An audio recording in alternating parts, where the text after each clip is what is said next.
Independent Urdu के तमाम कारीन को मेरा सलाम पहुँचे।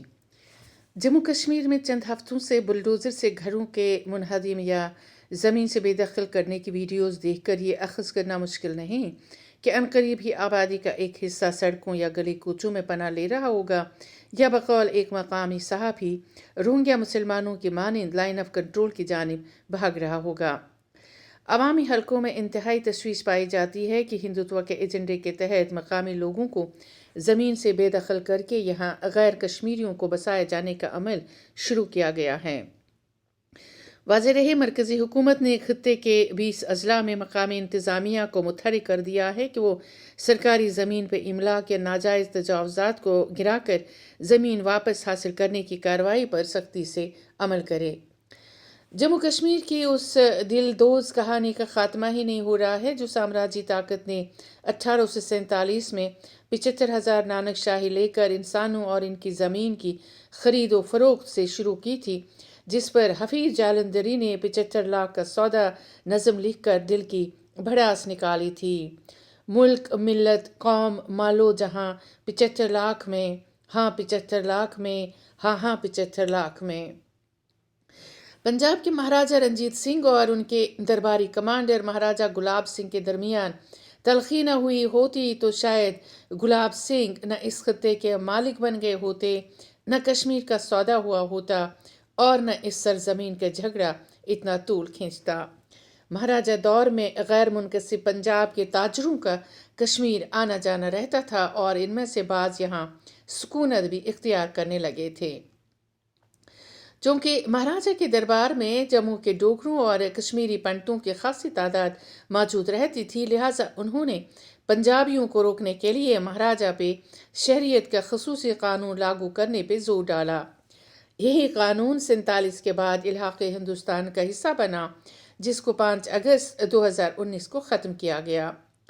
13 जुलाई 1950 को नेशनल कॉन्फ्रेंस की पहली सरकार ने नया कश्मीर के अपने रोड मैप में ज़रई इस्लाहात से मुतल्लिक एक कानून लागू किया, जिसकी रूह से काश्तकारों और बेघर ख़ानदानों को तकरीबन उस सारी ज़मीन का मालिक बना दिया गया जो डोगरा दौर में ज़्यादातर गैर मुस्लिमों की जागीर थीं।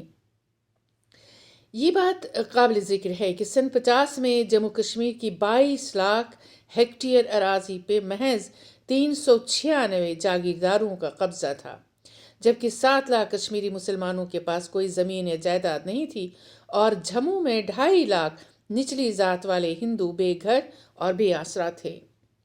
नेशनल कॉन्फ्रेंस के सरकर्दा कारकुन फैसल मीर कहते हैं कि अंदरूनी खुद मुख्तारी और ज़रई इस्लाहात के दोनों इक़दाम दिल्ली सरकार में मौजूद बाज़ सियासतदानों और चंद बाअसर कश्मीरियों को पसंद नहीं आई थी, जिसकी सज़ा इस खत्ते को पहले 9 अगस्त 1953 को और फिर 5 अगस्त 2019 को दी गई। बीजेपी जम्मू कश्मीर को वापस डोगरा दौर में ले जाना चाहती है और बुलडोज़र से ज़मीन और जायदाद छीनना इसी पॉलिसी का तसलसल है। साबिक मकामी हुकूमतों ने एक और कानून साजी रोशनी एक्ट के तहत उन तमाम अफराद को सरकारी ज़मीन का मालिक करार दिया जिनके पास घर या ज़मीन नहीं थी या जहाँ पे घास चराई की ज़मीन खाली और बेकार पड़ी थी। रोशनी एक्ट के तहत ज़मीनों की तकसीम और इनसे हासिल आमदनी पर अदलिया ने कई सवालात उठाए और हुकूमत से इसकी जांच करने की सिफारिश की थी।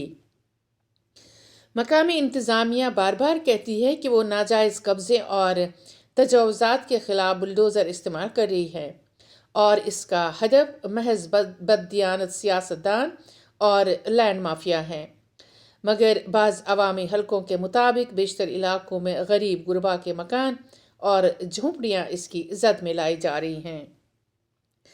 सोशल एक्टिविस्ट नज़ीर अहमद कहते हैं कि गरीब मुतासरीन मोहतात अंदाज में इन कार्रवाइयों के ख़िलाफ़ मुजाहरा कर रहे हैं क्योंकि उन्हें ख़दशा है कि सिक्योरिटी फोर्सेस बग़ैर कुछ वजह के उन्हें हिरासत में लेगी, फिर अपने अजीज़ों का पता लगाने में हमें काफ़ी दुश्वारियाँ पेश आती हैं।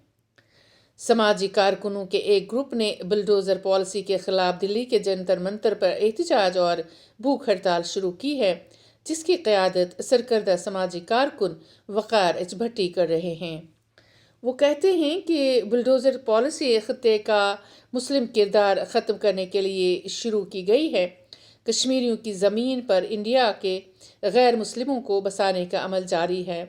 ہندوتو نے ہندو راشٹر کا جو خواب دکھایا ہے وہ اگلے پارلیمانی انتخابات کے اسی بیانیے پہ منحصر ہے۔ بڑی خبر یہ ہے کہ 3 برس کی پراسرار خاموشی کے بعد پہلی بار کشمیری تاجروں اور بعض عوامی حلقوں نے ہمت کر کے دکانیں بند رکھی اور احتجاجی ہڑتال کا مظاہرہ کیا۔ اسرار الحق مجاز نے بہت پہلے کشمیریوں کی اسی بے بسی کی عکاسی کی تھی جب انہوں نے لکھا تھا، یہ مسلسل آفتیں، یہ یورشیں، یہ قتل عام، آدمی کب تک رہے اوہام باطل کا غلام۔ اپنا خیال رکھیے گا۔ اللہ حافظ۔